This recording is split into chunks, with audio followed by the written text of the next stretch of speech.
Selamat malam Bapak Ibu sekalian.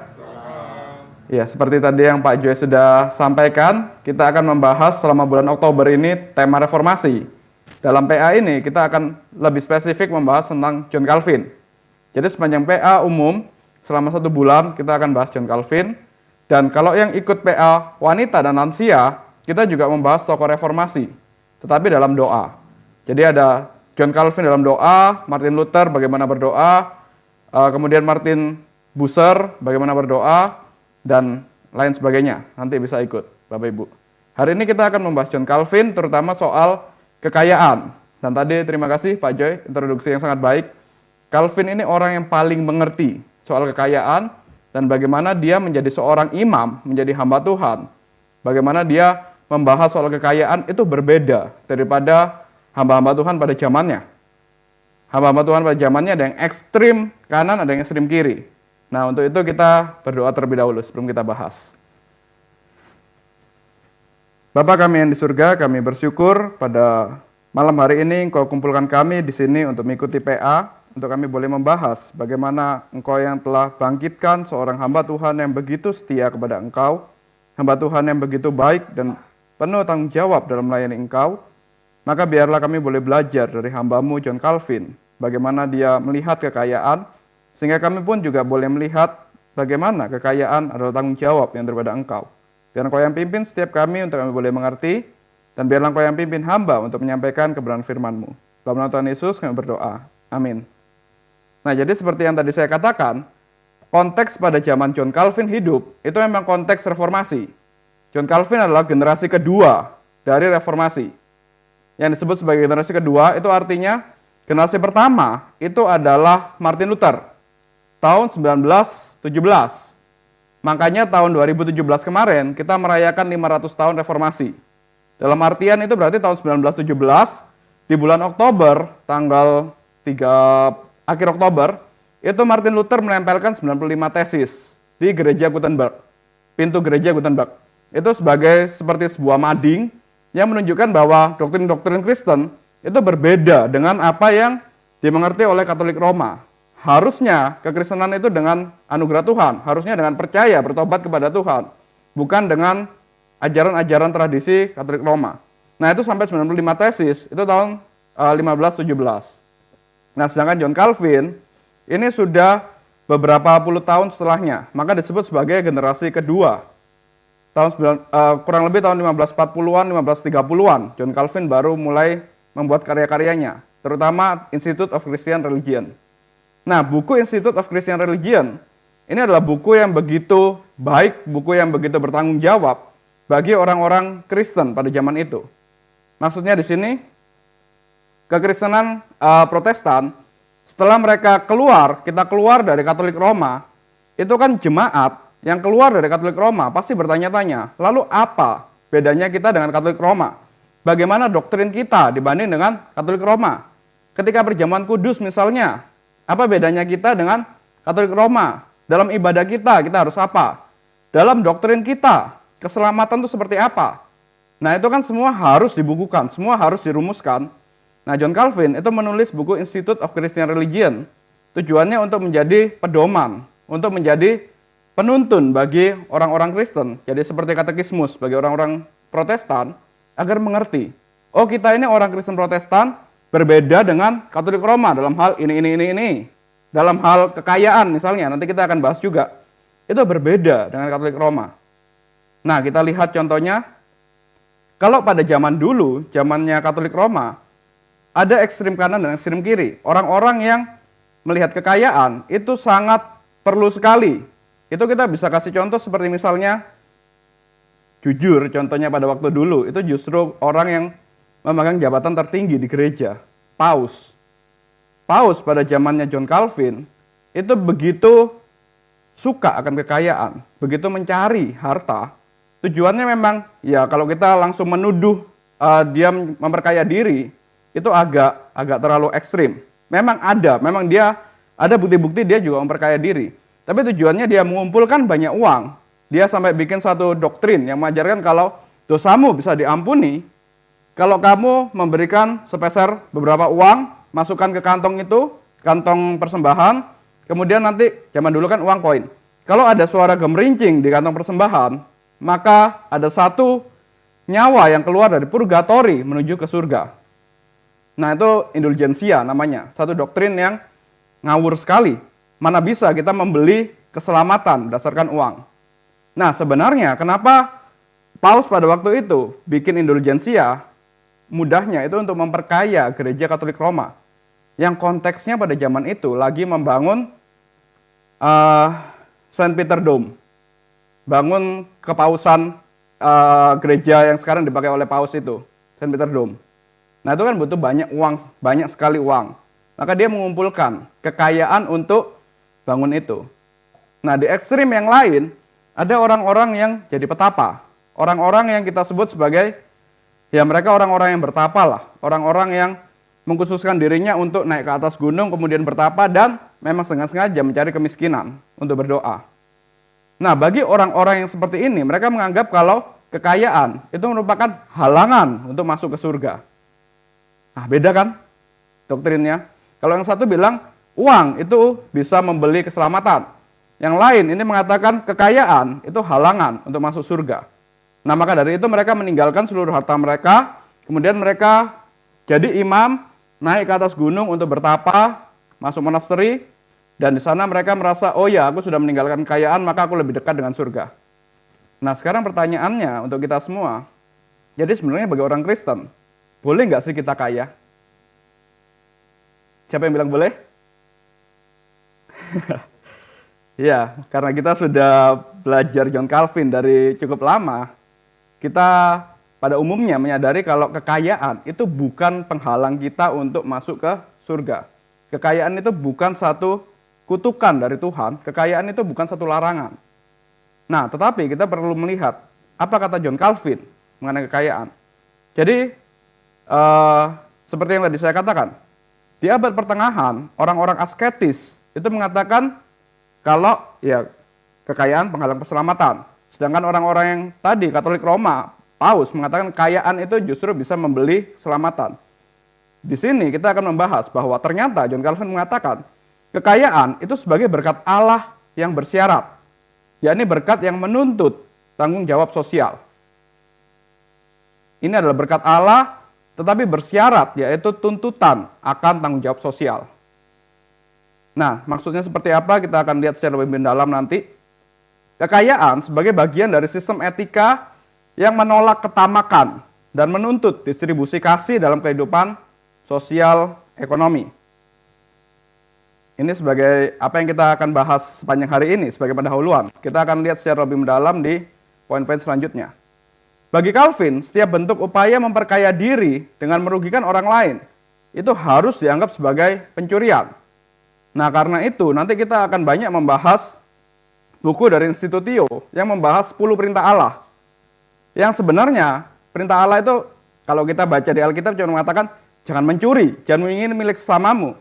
Tapi John Calvin itu bisa melihatnya lain, dari sudut pandang yang lain. Yang kita akan lihat nanti. Pandangan ini menunjukkan bahwa etika ekonomi Calvin tidak dapat dipisahkan dari hukum kasih Kristus. Kasih kepada Allah dan kasih kepada sesama. Mari kita buka Markus pasal 12, ayat 30-31.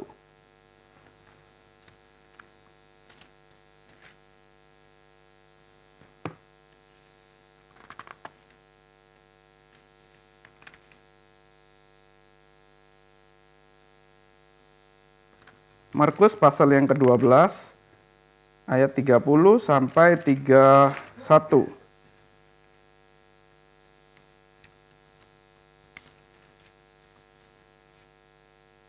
Saya baca 30, Bapak Ibu sekalian 31. Kasihilah Tuhan Allahmu dengan segenap hatimu, dengan segenap jiwamu, dan dengan segenap akal budimu, dan dengan segenap kekuatanmu.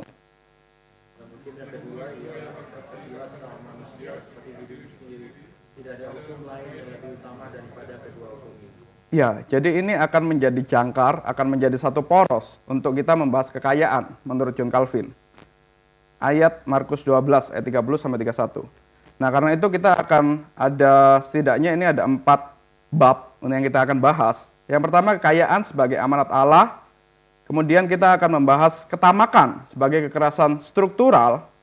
Dan kemudian kita akan membahas kekayaan, keadilan, dan kasih terhadap sesama. Kemudian yang terakhir ketamakan sebagai kekosongan kasih. Pertama kita bahas terlebih dahulu kekayaan sebagai amanat Allah. Jadi kekayaan ini adalah satu tanggung jawab, satu pemberian yang Allah berikan. Yang menuntut, tadi kita telah bahas, menuntut satu tuntutan sosial bagi orang yang diberikan kekayaan ini. Calvin memandang kekayaan sebagai bagian tata ciptaan Allah yang baik. Namun berkat itu tidak pernah dimaksudkan untuk dinikmati secara egois.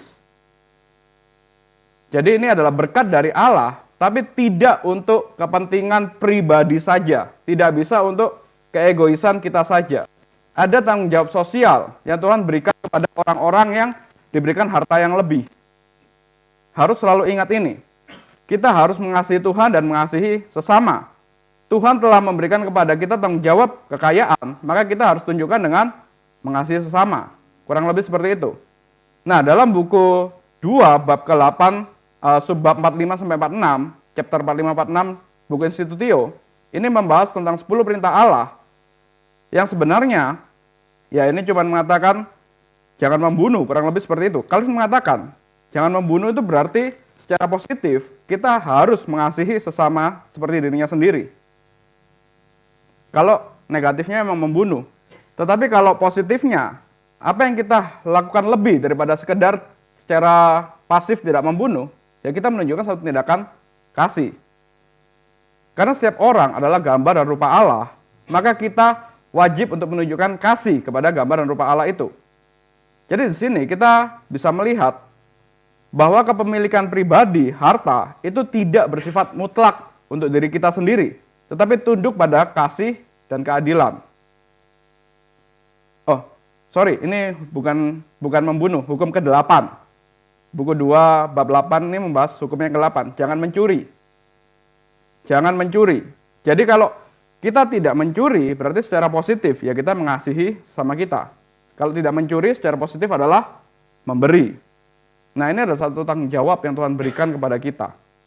Maka kita orang-orang yang diberikan harta yang lebih, itu bukan sekedar Tuhan memberikan belas kasihan kepada kita, Tuhan memberikan satu berkat kepada kita, tetapi ternyata Tuhan justru memberikan tanggung jawab yang lebih kepada kita, seperti Tuhan seakan-akan menguji kita, apakah kita benar-benar mengasihi Tuhan melalui harta ini. Kalau kita benar-benar mengasihi Tuhan melalui harta ini, kita bertanggung jawab kepada Tuhan terhadap harta ini, bukan cuma sekedar mengaturnya agar tidak habis, agar tidak sembarangan, tidak sembrono menggunakannya, tetapi bagaimana kita mengasihi Tuhan dengan mengasihi sesama melalui harta yang diberikan kepada kita. Nah, ini satu tanggung jawab yang besar. Kalau kita yang tidak bisa melakukan ini, ya mungkin memang Tuhan tidak berikan tanggung jawab harta yang besar. Kita yang diberikan tanggung jawab harta yang besar, ya berarti kita dituntut untuk melakukan ini. Singkatnya, maka orang-orang yang diberikan harta lebih banyak, itu adalah orang-orang yang sebenarnya tugasnya lebih besar daripada mereka yang Tuhan berikan satu kepercayaan yang lain. Jadi ini bukan untuk kepentingan pribadi saja bersifat mutlak, tetapi tunduk pada kasih dan keadilan. Maka di sini John Calvin mengatakan orang-orang kaya, orang-orang yang diberikan harta lebih, itu sebagai deputy of God, deputinya Tuhan, wakilnya Tuhan, wakil Allah yang diberikan tugas untuk mengelola kelebihan yang mereka miliki bagi kehidupan orang lain. Calvin menulis, ketika Allah memberi seseorang lebih dari yang dibutuhkan, ia menempatkannya di situ sebagai wakil Tuhan. Maka kembali lagi, kalau kita jadi orang Protestan, orang Kristen, Calvinis, kemudian diberikan harta yang lebih, itu bukan lebih enak daripada mereka yang diberikan harta yang agak lebih berkekurangan daripada yang lebih. Karena ini berarti diberikan tanggung jawab yang lebih. Kita dituntut untuk jadi wakil Tuhan, bertanggung jawab kepada Tuhan lebih besar daripada mereka yang hartanya ya keperluan Tuhan beri cukupkan cuman untuk makan sehari aja. Ada tanggung jawab yang besar. Kekayaan dengan demikian adalah jabatan perwakilan, bukan hak istimewa. Ini adalah jabatan perwakilan, bukan hak istimewa. Calvin tidak mengutuk kekayaan itu sendiri, tetapi yang dia kutuk, yang dia benci, itu cara memperolehnya. Kalau memperolehnya dengan tidak jujur, kalau memperolehnya dengan tidak adil, dan juga bagaimana cara orang itu menggunakan kekayaan. Jadi di sini Calvin mengatakan, Calvin menolak untuk pencarian harta melalui penindasan, eksploitasi, atau pengabaian terhadap sesama. Harta itu sendiri itu bukan satu dosa. Tetapi kalau kita mengejarnya dengan hawa nafsu yang membuat kita menindas orang lain, dengan kita tidak peduli pada keadilan, dengan kita menggunakan segala cara, dosa pun diterabas demi dapat harta itu yang jadi kesalahan. Itu yang Calvin tolak. Dia membenci eksploitasi. Maka nanti kita juga akan lihat, kalau kita, Tuhan berikan satu tanggung jawab punya perusahaan, kemudian kita mengeksploitasi bawahan kita, diberikan gaji yang begitu minim, dengan jam kerja yang begitu besar, dengan kerjaan yang begitu banyak. Nah itu juga bagi John Calvin, itu suatu kesalahan. Bukan karena dia kaya, bukan karena dia punya banyak harta, tetapi kesalahannya karena dia membiarkan ketidakadilan, bahkan dia menekan, mengeksploitasi orang lain. Itu yang jadi salah. Kekayaan yang diperoleh tanpa keadilan, menurut John Calvin, tidak sah di hadapan Allah. Jadi ini berbeda dengan yang tadi John Calvin katakan, orang yang Tuhan berikan kepercayaan itu tanggung jawab di hadapan Tuhan. Tetapi kalau orang menggunakan segala cara dengan tidak sah, dia melanggar hukum dan segala macam demi dapat kaya, bagi Tuhan itu satu pelanggaran. Itu kekayaan yang tidak sah di hadapan Tuhan. Jadi di sini prinsip ini menegaskan bahwa ekonomi Kristen tidak dapat dilepaskan dari dimensi moral. Kekayaan sejati hanya ada di dalam kasih yang aktif. Maka dari itu, kalau kita lihat perumpamaan talenta, kenapa Tuhan benci, Tuhan hukum orang yang mengubur satu talenta? Karena Tuhan kasih satu kepercayaan, satu kekayaan, satu talenta, dikubur gitu aja. Seharusnya kekayaan itu bisa dikelola demikian sampai bisa menolong, bisa bertambah dan menolong orang lain yang memang membutuhkan. Tapi kalau Tuhan kasih harta kepada kita kemudian dikubur gitu aja, itu juga bukan tanggung jawab di hadapan Tuhan. Itu bukan sesuatu yang baik. Tetapi kalau kita diberikan lebih, maka kita dituntut untuk bertanggung jawab sosial kepada orang yang kekurangan. Ini prinsip kekayaan ekonomi Kristen menurut John Calvin. Nah, karena itu kita akan membahas mengenai ketamakan. Kalau tadi kekayaan itu sendiri tidak berdosa, tetapi yang jadi masalah adalah bagaimana cara mendapatkannya dan bagaimana cara menggunakannya. Sekarang kita melihat secara negatif. Bagaimana dengan orang-orang yang tamak? Ketamakan ini merupakan kekerasan struktural menurut John Calvin. Jadi di sini Calvin mengembangkan satu gagasan yang radikal bahwa pelanggaran terhadap hukum jangan membunuh tidak hanya berarti pembunuhan fisik, tetapi juga segala tindakan atau sistem yang membahayakan kehidupan sesama. Jadi kalau kita sampai sudah punya bawahan, kemudian kita suruh dia bekerja dengan kita mengabaikan jaminan kesehatan dia, jaminan keamanan dia dalam bekerja, itu juga sudah masuk pelanggaran dari jangan membunuh. Maka kalau kita membiarkan pegawai kita misalnya bekerja dengan kemudian miskin sampai tidak bisa beli makan 3 hari, terancam mati, nah itu juga termasuk sudah pelanggaran terhadap jangan membunuh. Nah, apa yang jadi akarnya? Biasanya orang-orang kaya yang sampai menekan bawahannya, bikin sistem yang seperti ini, itu karena tamak. Keinginan untuk memperkaya diri sendiri. Lupa kalau ada tanggung jawab sosial yang Tuhan percayakan kepada orang itu. Calvin menulis bahwa setiap kekerasan, penghinaan, dan kerugian terhadap tubuh fisik sesama, itu merupakan pelanggaran terhadap hukum Allah. Nah ini konteksnya John Calvin memang tahun segitu tuh banyak eksploitasi. Tahun 1500-an, ini bahkan belum sampai tahun 1800-an tuh kan ada penindasan rasial dan segala macam. Bahkan sebelum itu, John Calvin sudah secara visioner, dia mengatakan, kalau kita sampai memperbudak seseorang, dengan kita tidak memperhatikan jaminan kehidupan dia, bahkan tubuh dia itu bisa ada ancaman untuk cacat ataupun untuk mati, yaitu sudah masuk pelanggaran terhadap hukum jangan membunuh. Jadi prinsip ini bagi John Calvin itu sebagai bentuk kesadaran terhadap apa yang disebut kekerasan struktural, yaitu sistem sosial atau ekonomi yang secara tidak langsung menyebabkan penderitaan dan kematian bagi banyak orang. Maka kita tidak perlu membunuh orang secara langsung, kita pakai pisau, kita pakai apapun untuk langsung bunuh orang. Tapi dengan kita mendukung satu sistem yang membuat orang itu nyawanya terancam, itu sudah termasuk kekerasan struktural. Sudah termasuk pelanggaran terhadap jangan membunuh tadi. Sistem ekonomi yang memperkaya yang kaya atau memiskinkan yang miskin, ini merupakan wujud dari ketamakan kolektif. Dan ini bagi John Calvin termasuk dalam kekerasan struktural, yang termasuk dalam melanggar hukum jangan membunuh tadi. Maka kekayaan, ketamakan, itu bukan soal perkara pribadi saja ternyata. Tapi soal bagaimana sikap kita terhadap sistem yang tidak adil. Kalau kita justru terlibat dalam sistem yang tidak adil, mendukung, ya kita sudah masuk dalam rencana pembunuhan itu. Maka kita juga perlu menyuarakan sebagai orang Kristen, kalau kita menemukan satu sistem yang tidak adil, satu sistem yang menyebabkan nyawa rekan kerja kita, nyawa pegawai kita, itu terancam, kita perlu suarakan. Karena itu bukan cuma sekedar secara ekonomi dia bisa baik atau nggak baik, tapi bagi John Calvin itu sudah termasuk pelanggaran perintah Allah. Dan kemudian Calvin di sini mengutip Matius 25 ayat 29, mari kita buka.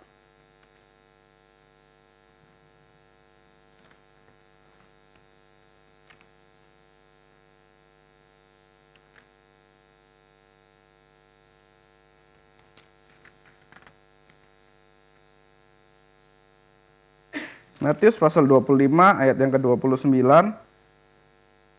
Karena setiap orang yang mempunyai kepadanya akan diberi sehingga ia berkelimpahan. Tetapi siapa yang tidak mempunyai apapun juga yang ada padanya akan diambil daripadanya. Bagi John Calvin, ayat ini bukan pujian, bukan satu pujian terhadap keberhasilan ekonomi, tetapi sebagai kritik terhadap mekanisme sosial yang menghasilkan ketimpangan. John Calvin melihat ini adalah kritik terhadap orang-orang yang tidak bertanggung jawab terhadap apa yang Tuhan percayakan kepadanya. Karena itu orang kaya yang tidak menggunakan kelebihannya untuk menolong orang yang miskin, itu sedang memperkuat struktur ketidakadilan, satu bentuk pencurian sosial.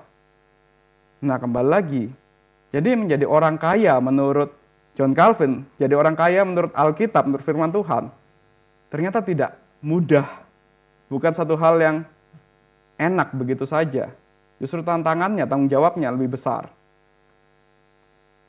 Maka dalam konteks ini, ketamakan bukan hanya dosa pribadi, tetapi dosa sistematik. Kalau kita memiliki sikap tamak, itu bukan masalah personal, tetapi itu akan melibatkan, ya kita akan terlibat dalam ketamakan kita akan bikin sistem di tempat kita bekerja rusak. Kalau kita secara pribadi, di tempat kerja kita tamak, mungkin kita bisa korupsi. Ya korupsi itu kan sudah merusak sistem. Apalagi kalau kita punya jabatan yang cukup tinggi atau owner, kita tamak.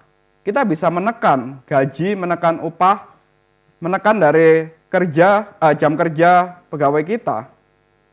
Maka itu adalah satu dosa sistematik. Bukan soal pribadi kita aja. Calvin menilai bahwa kesenjangan ekonomi dan penderitaan sosial tidak dapat dibiarkan atas nama keberhasilan alamiah pasar. Ya ini yang nanti akhirnya akan jadi satu prinsip ekonomi. Pada zaman itu memang John Smith belum ada. Belum ada ekonomi sosial ataupun ekonomi apapun seperti sekarang. Tetapi dari sini John Calvin sudah mengatakan, kalau kita membiarkan kesenjangan ekonomi, ini adalah satu hal yang salah. Ini bukan, kita nggak bisa melihat orang yang kaya makin kaya, orang yang miskin makin miskin, ada kaum 1% yang menguasai 95% keuangan satu negara misalnya. Kita nggak bisa mengatakan itu sebagai, oh itu hal yang lumrah, itu adalah akibat dari sistem ekonomi. Enggak, kita harus bisa melihat itu sebagai, ini ketidakadilan, ini satu sistem yang salah. Ini kita membiarkan dosa sistematik yang sedang dialami, yang sedang terjadi di satu ekonomi itu, di satu negara itu. Jadi kita tidak bisa membiarkannya begitu saja. Nah, maka di sini kita juga bisa melihat, ternyata orang Kristen itu bukan hanya dipanggil untuk menjadi imam, bukan hanya dipanggil untuk menjadi pelayan Tuhan di gereja, tetapi orang Kristen juga dipanggil Tuhan untuk masuk dalam sistem ekonomi. Kalau di antara kita ada yang punya kepandaian untuk mengembangkan sistem ekonomi, ya kita bisa masuk dalam pemerintahan. Ini juga tugas kita. Jangan membiarkan satu ketimpangan, satu ketamakan. Dan ya sebenarnya menjadi kaya itu juga satu tanggung jawab dari Tuhan. Maka kita tidak bisa anti untuk, kalau Tuhan berikan kekayaan kepada kita, kita tolak begitu saja. Enggak, itu juga satu pelayanan. Tanggung jawab yang Tuhan berikan kepada kita, dan bagaimana dengan kekayaan kita bisa lepas dari dosa sistematis, kita bisa menghentikan satu ketidakadilan, satu tanggung jawab yang berat. Kekayaan tidak hanya dipakai untuk memelihara kehidupan sesama. Sama artinya dengan kekayaan tidak dipakai untuk memelihara kehidupan sesama, kekayaan yang tidak memelihara kehidupan saudaranya, itu sebenarnya bagi John Calvin sama dengan membunuh secara tidak langsung. Jadi kalau kita kaya terus mengumpulkan harta aja di tabungan kita, makin banyak rekeningnya, tapi kita membiarkan ada saudara kita yang berjuang besok makan atau tidak, kita cuek aja. Bagi John Calvin itu sama dengan membunuh secara tidak langsung. Maka kita masuk dalam bab yang berikutnya, kekayaan, keadilan, dan kasih terhadap sesama. Calvin menyusun etika ekonomi yang berakar pada dua hukum kasih. Ini sama seperti Markus tadi, kasihilah Tuhan Allahmu dan kasihilah sesamamu. Maka segala bentuk kekayaan harus diuji dengan dua pertanyaan. Apakah kekayaan itu mengasihi Allah? Apakah kekayaan itu mengasihi sesama? Kalau jawabannya negatif, ternyata kekayaan kita itu tidak mengasihi Allah, tidak mengasihi sesama, maka kekayaan kita itu telah kehilangan sifatnya yang kudus. Nah, apa maksudnya kekayaan itu mengasihi Allah dan mengasihi sesama? Kita lihat di sini kembali lagi pada hukum jangan mencuri. Calvin menulis bahwa segala cara memperkaya diri dengan merugikan orang lain, yaitu jelas-jelas tidak mengasihi sesama, itu adalah pencurian. Maka kalau kita analisa lagi kekayaan kita dapat dari mana? Kalau kita dapatnya dari mencuri, dari kita dapat keuntungan dari sistem yang tidak adil. Ya kembali lagi, pertanyaan yang pertama, apakah kekayaan itu mengasihi sesama? Enggak. Kemudian kalau kita mencari kekayaan dengan kita hidup dalam pekerjaan yang penuh dengan dosa, pekerjaan yang misalnya kita dapat kekayaan karena kita kerja di pinjaman online misalnya, ataupun kita kerja di judi online, itu kan dosa. Ya itu sudah jelas, itu tidak mengasihi Allah, kekayaan kita. Kalau kita dapatnya dengan korupsi, meskipun tidak mempermiskin satu atau dua orang, tapi kita mengatakan mempermiskin sistem tempat kita bekerja, tetap itu juga berarti tidak mengasihi Allah. Maka kekayaan kita sifatnya tidak kudus. Maka ketamakan dengan demikian, itu adalah pelanggaran terhadap keadilan dan kasih. Ketamakan tidak hanya menolak pencurian yang nyata, tetapi juga segala bentuk penindasan ekonomi. Orang yang tamak itu termasuk orang yang membiarkan pegawainya, bawahannya, itu upahnya tidak adil. Orang yang membiarkan atau terlibat dalam manipulasi pasar, orang yang mengeksploitasi tenaga kerja, ini adalah orang-orang yang masuk dalam orang yang tamak tadi. Yang itu juga masuk dalam pelanggaran jangan mencuri ataupun jangan membunuh. Selain itu Calvin menolak gagasan bahwa manusia memiliki hak yang absolut atas miliknya sendiri. Kembali lagi, ini hanya pengulangan. Kekayaan kita itu bukan hak absolut atas diri kita sendiri. Calvin menulis bahwa orang kaya harus menjadi, dalam tanda kutip, bendahara Allah. Dan orang miskin adalah pemungut Allah yang datang menagih bagian yang menjadi hak mereka. Ini dalam artian kalau kita melihat PA wanita beberapa waktu yang lalu, itu kan membahas Ruth dan Naomi. Nah, kalau kita ingat cerita Ruth dan Naomi, itu ada sistem di Israel kuno, kalau orang-orang yang punya tanah, punya kebun, itu harus membiarkan sisa dari Dia kalau panen itu tidak boleh semuanya 100% diambil buahnya. Harus membiarkan sisa sedikit supaya janda-janda dan orang-orang yang tidak bisa bekerja itu bisa masuk ke kebun dan memetik buah dari sisa panen itu. Nah, ini maksudnya ada pemungut Allah. Ada orang-orang yang memang harus dipelihara. Para janda, orang-orang yang nggak bisa bekerja, untuk dibiarkan mereka masuk dalam kebun untuk ambil secukupnya bagi mereka. Nggak bisa semua hasil panen itu diambil oleh pemilik tanah. Nah, di sini, jadi kita perlu melihat, kalau kita menjadi orang kaya, Tuhan berikan satu tanggung jawab, kepercayaan uang yang banyak kepada kita. Kita melihatnya kita adalah orang yang dipercaya sebagai bendahara Allah. Dan kalau kita melihat saudara kita yang berkekurangan, kita lihat mereka sebagai orang-orang yang ya jadi pemungut-pemungut di ladang itu. Yang memang kita sediakan sedikit bagi mereka. Pernyataan ini mencerminkan teologi penatalayan atau stewardship. Ini juga salah satu teologi dari John Calvin. Ketika kita bekerja, itu bukan berarti kita bekerja di dunia, bekerja yang sekuler. Tapi di dunia, ketika kita bekerja menata kelola uang misalnya, jadi bankir dan segala macam, itu kita termasuk melayani Tuhan. Termasuk pekerjaan yang kudus. Ada penata layanan yang Tuhan percayakan kepada kita, termasuk menata layan uang. Maka kekayaan hanyalah sarana untuk melayani kehidupan, bukan untuk dipuja.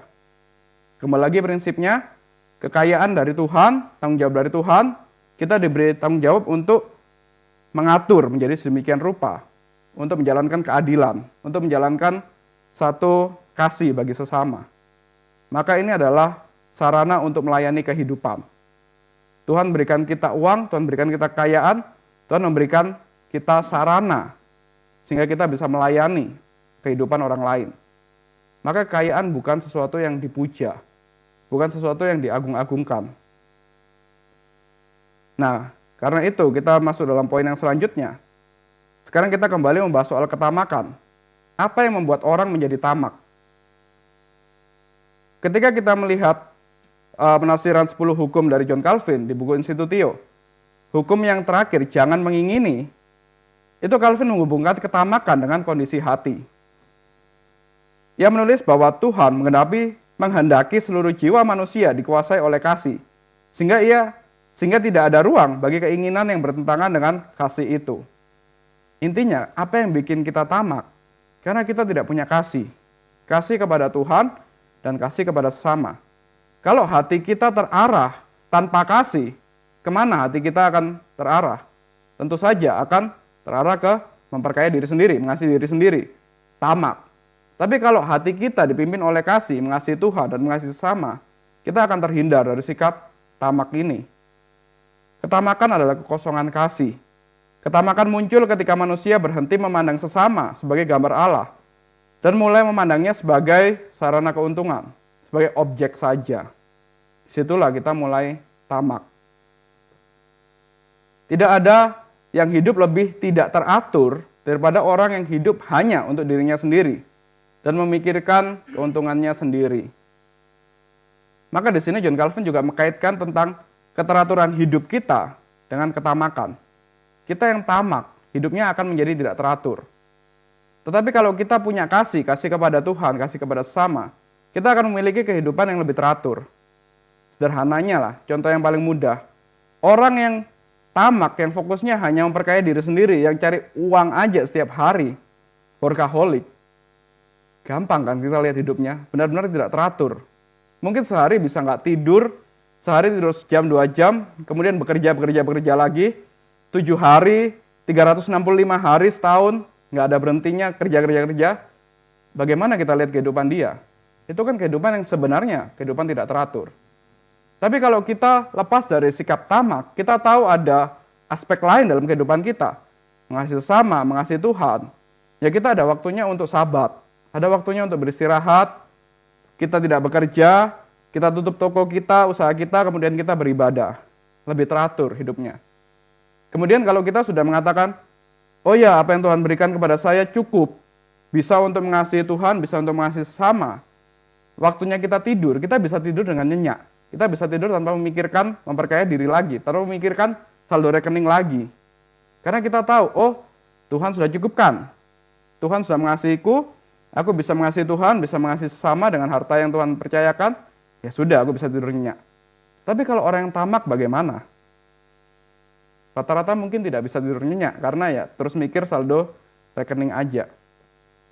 Maka kekayaan sejati bagi John Calvin bukan diukur dari jumlah kepemilikan, melainkan dari luasnya kasih yang diwujudkan melalui harta tersebut. Jadi di sini John Calvin itu menolak prinsip kasih terhadap diri sendiri mendahului kasih terhadap sesama. Kembali lagi ini ada prinsip yang salah pada konteks zaman itu. Ada orang-orang yang mengatakan, oh kalau aku mau mengasihi sesama, maka aku harus mengasihi diri sendiri. John Calvin menolak ini. Dia mengatakan, kasih kepada diri itu justru ditujukan dengan kasih kepada orang lain. Prinsip ini menjadikan kasih sebagai standar etika ekonomi Kristen. Ya, kalau kita belajar dari Pak Tong sering mengatakan, kalau kita memberikan banyak, Tuhan akan memberi banyak juga kepada kita. Kurang lebih seperti itu. Kalau kita murah hati, banyak memberi orang lain, Tuhan pasti akan percayakan juga lebih kepada kita. Kita tidak akan pernah habis. Ini prinsip dari ekonomi Kristen. Maka kita bisa lihat relevansinya dalam kehidupan sosial dan ekonomi hari ini. Pandangan Calvin ini mengkoreksi individualisme dalam ekonomi, di mana kekayaan sering dianggap sebagai hasil usaha pribadi semata. Calvin menegaskan bahwa semua berkat itu berasal dari Allah dan harus dikelola bagi kebaikan bersama.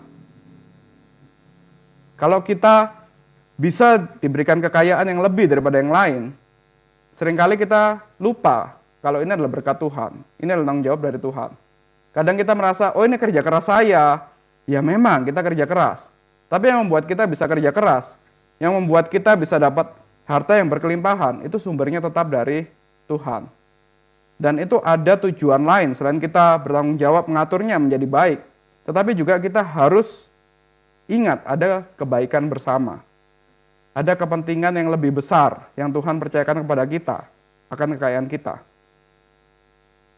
Dan di sini pemikiran Calvin itu juga mendorong keadilan struktural. Calvin menyadari bahwa dosa dapat berwujud dalam sistem ekonomi dan hukum yang tidak adil. Jadi kalau kita membiarkan sistem ekonomi dan hukum yang tidak adil, itu sebenarnya kita sedang membiarkan dosa. Maka dari situ kita ketika kita melihat di sini ada sistem ekonomi dan hukum yang tidak adil, seharusnya kita terlibat untuk menyuarakan. Atau setidaknya kita berusaha lah dengan apa yang Tuhan percayakan kepada kita untuk tidak terlibat dalam sistem ekonomi dan hukum yang tidak adil ini. Karena itu tugas orang percaya bukan hanya memberi sedekah. Bukan cuma sekedar kita memberikan makanan, memberikan nasi kepada orang itu. Tetapi juga mengubah struktur yang melenggangkan ketidakadilan. Jadi tugas orang percaya itu bukan karena sekedar, oh Tuhan berikan kepada saya kekayaan, maka saya setiap hari buka dapur umum misalnya. Buka bantu MBG lah, kita kasih makan ke banyak orang misalnya. Maka saya mengatakan, oh sudah selesai, saya sudah bertanggung jawab terhadap kepercayaan Tuhan. Tapi ternyata lebih dari ini, lebih dari sekedar memberikan makanan, tetapi juga terlibat untuk mengubah sistem yang tidak adil. Jadi kalau kita diberikan kekayaan, mungkin kita bisa memberikan kail, bukan ikan saja kepada orang yang miskin. Kita bisa bantu mereka untuk bisa bekerja, berusaha dengan apa yang Tuhan berikan kepada kita. Jadi itu lebih penting daripada sekedar kasih makan orang itu. Kalau itu, maka kita bisa melihat kenapa kita kekristenan itu harusnya membuat sekolah-sekolah yang mendidik orang untuk bisa bertahan sendiri, bukan cuma sekedar memberikan makan tadi. Mendidik orang-orang untuk bisa bekerja, mendidik orang-orang untuk bisa bikin sistem ekonomi yang baik. Karena memang inilah tanggung jawab dari Tuhan. Kalau kita hanya memberi makan, hari ini kita kasih makan, besok kita tidak bisa kasih makan, dia mati. Tapi kalau kita kasih kail, kita ajarkan cara memancing, besok kita nggak bisa kasih kail, dia bisa mancing sendiri. Nah inilah tugas orang Kristen. Kemudian pandangan Calvin itu menegaskan etos kerja Kristen, yaitu kerja bukan sekedar sarana mencari uang, tetapi panggilan untuk melayani Tuhan dan sesama. Kekayaan yang diperoleh dari kerja yang jujur dan digunakan untuk menegakkan kehidupan adalah bentuk memuliakan Tuhan. maka kita bisa melihat kita memuliakan Tuhan bukan cuma di gereja, bukan cuma dalam ibadah memuji Tuhan, bukan cuma dalam pelayanan gerejawi, tetapi dengan kekayaan yang Tuhan percayakan kepada kita, dengan uang yang Tuhan percayakan kepada kita, dengan pekerjaan yang Tuhan berikan kepada kita bekerja dengan jujur, kita memperhatikan kebutuhan sesama kita, disitulah kita memuliakan Tuhan. Tidak semua orang dipanggil untuk jadi pengkhotbah. Tidak semua orang dipanggil untuk jadi imam di gereja. Tetapi rata-rata kita semua dipanggil untuk bekerja di bidang kita masing-masing. Tuhan kasih kita pekerjaan hari ini, itu adalah ladang pelayanan kita. Disitulah kita memuliakan Tuhan. Selain di gereja kita melayani, di tempat kita bekerja, dengan kita bekerja sungguh-sungguh, kita tidak ikut dalam ketidakadilan, tapi memperjuangkan keadilan di tempat kerja kita memuliakan Tuhan. Jadi di sini, sekali lagi, Calvin tidak menentang kepemilikan atau kemakmuran, tetapi menolak pemisahan antara iman dan ekonomi. Kalau kita mengatakan iman itu hal yang kudus di gereja saja, sedangkan ekonomi itu di dunia, itu hal yang berdosa. Enggak, bagi Calvin itu satu kesalahan. Iman dan ekonomi ini tetap tidak terpisah. Kita bisa melayani Tuhan dalam sistem ekonomi, kita bisa melayani Tuhan dalam pekerjaan kita bisa melayani Tuhan dengan kekayaan kita. Ekonomi yang tidak berlandaskan kasih akan berujung pada kekerasan struktural. Sebaliknya, ekonomi yang dijiwai oleh kasih akan melahirkan keadilan sosial. Maka di sini bagian akhir kesimpulan, pandangan John Calvin tentang kekayaan itu berakar pada teologi kasih yang bersifat praktis dan sosial. Calvin menolak pandangan materialistis yang menuhankan harta, namun juga menolak asketisme yang menolak berkat duniawi. Jadi ini dua ekstrem yang tadi saya katakan di awal. Orang-orang asketik yang menolak harta dan orang-orang materialisme yang menuhankan uang. Kekristenan itu tidak masuk dalam dua ekstrem ini. Bagi Calvin, kekayaan adalah berkat yang memanggil manusia untuk bertanggung jawab. Maka di sini ada beberapa kesimpulan praktis. Asal kekayaan itu adalah anugerah Allah, bukan hasil mutlak usaha manusia. Tujuan kekayaan adalah memelihara kehidupan dan menegakkan kasih kepada sesama. Ketamakan adalah bentuk pencurian sosial dan kekosongan kasih. Keadilan ekonomi adalah bagian dari ketaatan pada hukum Allah. Menata layanan kekayaan merupakan bentuk pelayanan kepada Allah di dunia. Dengan demikian, Calvin menempatkan kekayaan dalam konteks tanggung jawab perjanjian antara Allah dan manusia. Ini adalah tanggung jawab yang Tuhan berikan kepada kita untuk kita kerjakan. Kekayaan bukan milik individu, melainkan titipan yang harus digunakan untuk menghidupkan orang lain. Disinilah kekayaan menemukan nilai spiritualnya, ketika ia menjadi alat kasih, bukan berhala keserakahan. Jadi inilah pandangan John Calvin mengenai kekayaan. Bukan satu hal yang negatif, bukan satu hal yang harus dihindari atau dibenci, tapi ini adalah satu tanggung jawab dari Tuhan.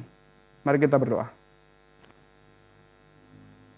Bapa kami yang di surga, kami bersyukur kalau Engkau yang telah membangkitkan hamba-Mu John Calvin, yang dengan begitu tajam merumuskan banyak hal untuk dapat kami kerjakan, untuk kami bertanggung jawab di hadapan-Mu, bahkan sampai soal kekayaan dan uang dan pekerjaan sekalipun, sehingga kami tidak menjadi seorang yang serakah. Tapi kami tahu kalau Engkau beri kepercayaan kepada kami, harta yang limpah itu untuk menegakkan keadilan, untuk mengasihi sesama dan mengasihi Engkau. Maka biarlah Engkau yang terus ajar kami untuk mengasihi sesama kami melalui kekayaan kami. Kami serahkan kehidupan kami dalam tangan-Mu. Dalam nama Tuhan Yesus kami berdoa. Amin. Apakah ada diskusi? Pertanyaan? Bagaimana yang kaya-kaya, yang Tuhan berikan kekayaan lebih, sudah siap bertanggung jawab terhadap apa yang Tuhan percayakan, lebih daripada yang lain?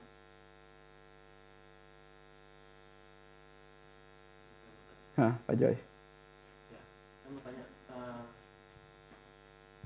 kan kalau kita melihat bahwa pendukung daripada teologi dari Calvinisme ini kan banyak dari negara-negara Eropa ya Pak, baik itu dari Swiss ataupun dari Belanda atau dari Prancis. Yeah.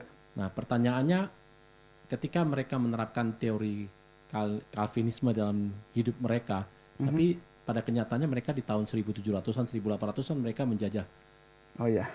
bangsa Indonesia. Iya, iya. Tapi mereka juga ikut mengajarkan agama kekristenan Iya. sambil menjajah. Tapi di dalam teori Calvinisme kan dikatakan bahwa mencuri adalah segala sesuatu yang salah dan Iya, dosa. betul. Nah, ya ini agak bertentangan jadinya Pak ya. Iya. Jadi ketika mereka ingin menghidupi negara mereka tapi menghabisi penduduk yang di sini atau dijajah, tetapi mereka menganut Calvinis gitu loh Pak. Jadi menurut Pak Jeko bagaimana Pak yang seperti itu? Karena bagi saya jadinya kok kayaknya teori itu cuma sebagai apa yang suka kita dengar saja, tapi dalam kenyataannya ya apa yang sekarang terjadi di dunia ini kan kapitalis ini ya mungkin ada sebagian ambil dari Calvinis yaitu etos kerja, disiplin, kesederhanaan. Tetapi pada ujung-ujungnya mereka saling menguntungkan diri sendiri gitu Pak adanya dan merugikan orang lain. Nggak ada yang menguntungkan sendiri, orang lain untung juga, kayaknya sedikit Pak. Seperti itu. Iya, terima kasih Pak Joy. Ya memang kita mengatakan ini satu teori John Calvin ini memang dia menyimpulkan dari Alkitab firman Tuhan itu memang baik. Kita tahu ini adalah kristalisasi lah dari pemikiran John Calvin soal ketika dia baca Alkitab dia bisa merumuskan hal-hal yang baik seperti ini. Dan pada waktu zaman reformasi, zaman ketika John Calvin masih hidup ataupun mungkin sampai 100 tahun setelahnya, masih secara ketat orang-orang negara-negara Calvinis menerapkan apa yang diajarkan oleh John Calvin. Tapi setelah biasalah namanya perintis, orang yang guru besar itu sudah meninggal, pengaruhnya makin lama akan makin pudar. Itu hal yang biasa.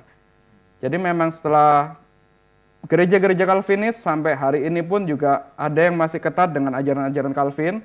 Tetapi secara sosial, secara ekonomi, demokrasi, negara setelah mereka akhirnya jadi negara yang maju, jadi negara yang kaya. Swiss misalnya, ketika John Calvin melayani di Swiss, John Calvin itu dipercaya demikian rupa juga.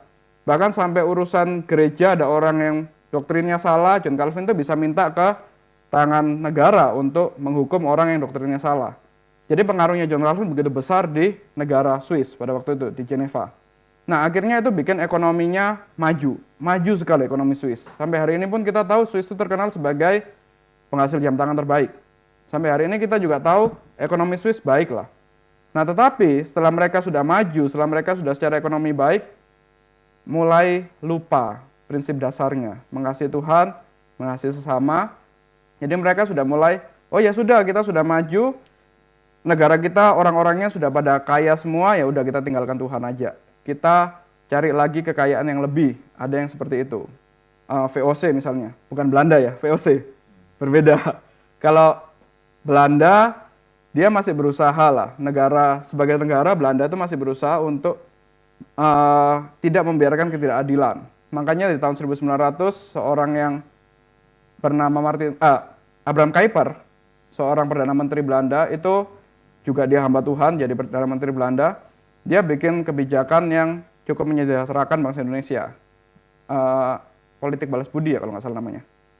Jadi sebagai negara, mereka masih menerapkan sistem Calvinis, berusaha. Maka Kuyper mengatakan, ajarannya Kuyper kemudian disebut sebagai Neo-Calvinis. Itu masih berusaha sampai tahun 1900-an. Tapi yang masuk ke kita itu kan VOC. VOC itu usaha dagang sebenarnya. Bukan Belanda. Ya memang orangnya Belanda, memang negaranya, dia berdagang di Belanda, usaha dari Belanda, tapi itu bukan negara Belanda sendiri. Nah, karena ini adalah company, ya dia dengan sistemnya sendiri greedy, dia ingin cari uang sebanyak-banyaknya. Dia datang ke Indonesia untuk untuk mencuri pala, untuk mencuri rempah-rempah dan segala macam. Saya baru dengar, ternyata pala pada zaman dulu, pala 1 kilo itu lebih mahal daripada emas 1 kilo. Makanya orang-orang pada datang ke sini, ke Indonesia untuk ambil pala itu. Yaitu pala bukan cuma sekedar untuk masakan, tapi pala memang ada status sosialnya lah. Nah kurang lebih seperti itu. Karena kita mesti bisa melihat, John Calvin ini memang secara negara, secara sistem sosial, ekonomi, demokrasi itu baik mengajarkan. Tetapi namanya orang di dunia yang penuh dengan dosa, meskipun di negara yang Calvinis sekalipun, ada orang-orang yang greedy, ada orang-orang yang tamak cinta akan harta berhasil menjadi besar karena ketamakannya dan menjajah negara-negara lain. Kita perlu membedakan itu, Pak Joy.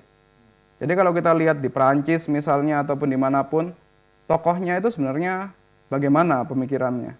Mungkin memang sempat baca Calvin, sempat terpengaruh Calvin sedikit, tapi kemudian dia bikin pemikiran sendiri yang sumbernya ketamakan. Jadi ya karena pengaruh panjang zamannya juga, Calvin sudah lama meninggal pada zaman itu, jadi dia nggak bisa langsung menegur orang-orang yang seperti itu. Itu, Pak Joy. Ada satu lagi mungkin Pak. Ada juga beberapa orang yang mungkin menganut teori Calvinis. Dia bekerja keras, etos kerja keras dan lain-lain. Dia mencuri dari tempat lain, tapi dia juga berbagi dengan sesama untuk menutupi Robin Hood. Ya seperti itu. Bagaimana kalau seperti itu Pak? Iya, jadi kalau kembali lagi, tadi kata John Calvin, kalau caranya salah, itu dosa tetap, itu salah. Jadi kita tidak bisa mengatakan, oh saya mau mengubah sistem Indonesia yang korup ini, maka saya korupsi dulu lebih banyak supaya BUMN yang korupsi hancur, kemudian hasil korupsi saya yang menghancurkan BUMN itu saya berikan ke rakyat jelata. Nggak bisa, bukan kayak gitu sistemnya Pak. Jadi kita harus dengan cara yang jujur, dan itu memang berat, memang tidak mudah. Karena kalau kita dengan cara yang korupsi untuk merusak sistem yang korupsi, cara yang rusak untuk merusak sistem yang rusak, ya kita sebenarnya berputar dalam sistem yang rusak itu sendiri. Kita akan bikin satu sistem baru yang rusak juga dasarnya. Jadi itu tidak menggantikan sistem yang rusak. Sama-sama, Pak Joy. Jadi kembali lagi, seperti tadi John Calvin katakan, kita orang Kristen itu tidak hanya memberikan nasi atau uang kepada orang miskin, tapi kita harus bisa menghentikan ketidakadilan. Kalau Robin Hood itu kan cuma sekedar ya kasih nasi aja, kasih uang aja kepada orang miskin. Tapi dia juga terlibat dalam sistem yang rusak. Itu bukan cara Kristen. Justru kalau kita tidak bisa memberikan langsung bantuan tunai gitu, nggak bisa langsung terlibat dalam MBG segala macam, tapi kita bisa membuat satu sistem yang baik. Ya kita lihat contoh Indonesia lah. Kasih MBG tapi tidak menghentikan korupsi. Kasih MBG tapi sekolah masih mahal. Itu kan konyol. Lebih baik kita nggak kasih MBG tapi sekolah gratis. Selesai sudah masalah. Nah itu cara Kristen. MBG-nya juga nggak tahu uangnya dari korupsi atau apa. Gitu. Terima kasih Pak Joy. Pak Eka.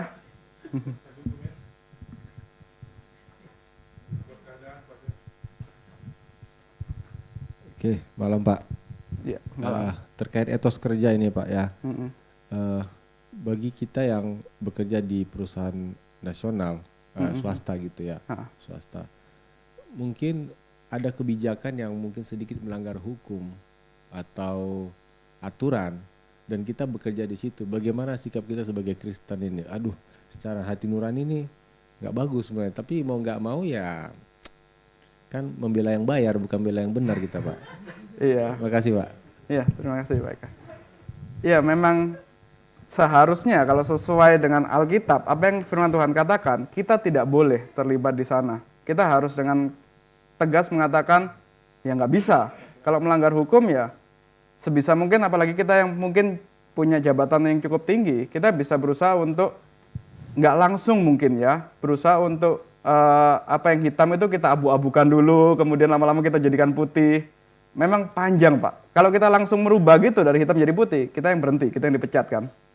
Jadi ya kembali lagi tugas kita adalah ketika ada ketidakadilan, ketika ada sistem yang salah, kita berusaha untuk merubahnya. Memang tidak bisa langsung, pelan-pelan.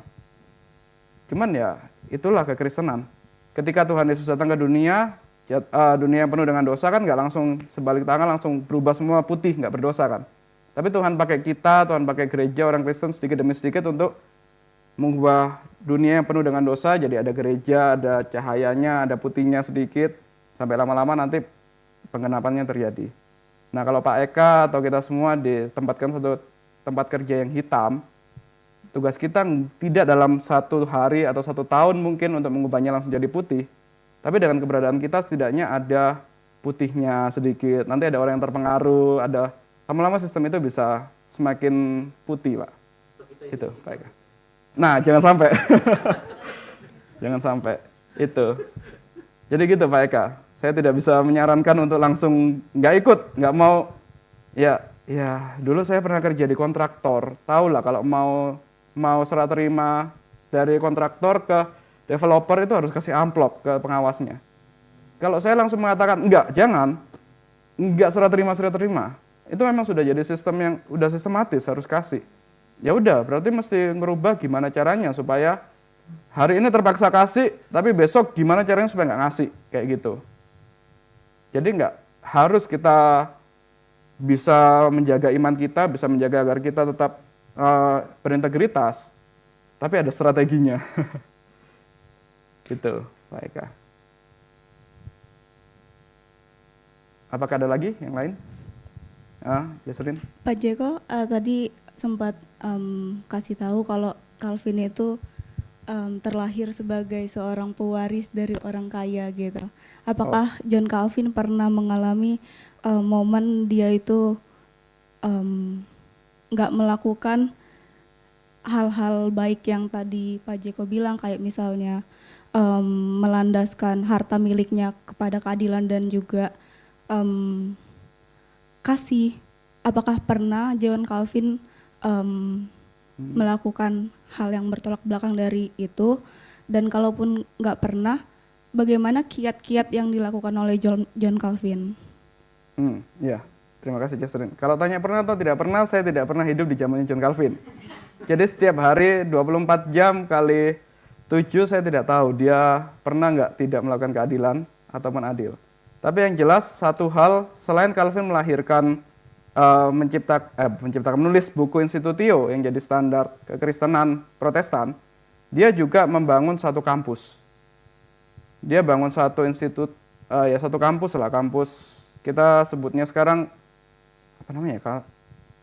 Ada kampus lah di Swiss itu, dia bikin satu kampus. Nah, di sanalah dia mengajarkan tentang, dia berusaha untuk agar sistem yang tidak adil, sistem yang tidak baik itu berhenti melalui dia mengajar, melalui dia membuka satu kampus, mendidik banyak orang. Jadi kita nggak bisa lihat secara praktis sehari demi sehari gitu aja, Jesslyn. Tapi kita mesti lihatnya ada sistem yang diubah. Kita perlu lihatnya secara besarnya, bukan dalam hari demi hari. Misalnya John Calvin waktu di Swiss, dia lihat ada orang yang kelaparan, dia kasih makan atau enggak sebatas itu. Dia mengubah sistem. Itu yang jauh lebih besar. Itu yang jadi tugas orang Kristen. Sekali lagi, kalau kita cuma lihat orang yang kelaparan, ya bukannya anti sosial ya. Tapi kalau kita cuma sekedar lihat orang yang kelaparan, kemudian kita kasih makan, kemudian kita langsung merasa seperti sudah jadi Mesias, itu bukan kekristenan. Tetapi kalau kita melihat ada orang yang kelaparan, kemudian kita bisa bikin satu sistem agar orang itu berhenti kelaparan, meskipun kita tidak secara langsung tangan kita yang kasih dia makan. Justru itulah tugas kita sebagai terang dan garam jalan. Kalau kita cuma kasih makan hari itu aja, atau besoknya kita cuma kasih makan, ya Pak Presiden kita juga bisa kasih makan setiap hari jutaan anak non-Kristen itu.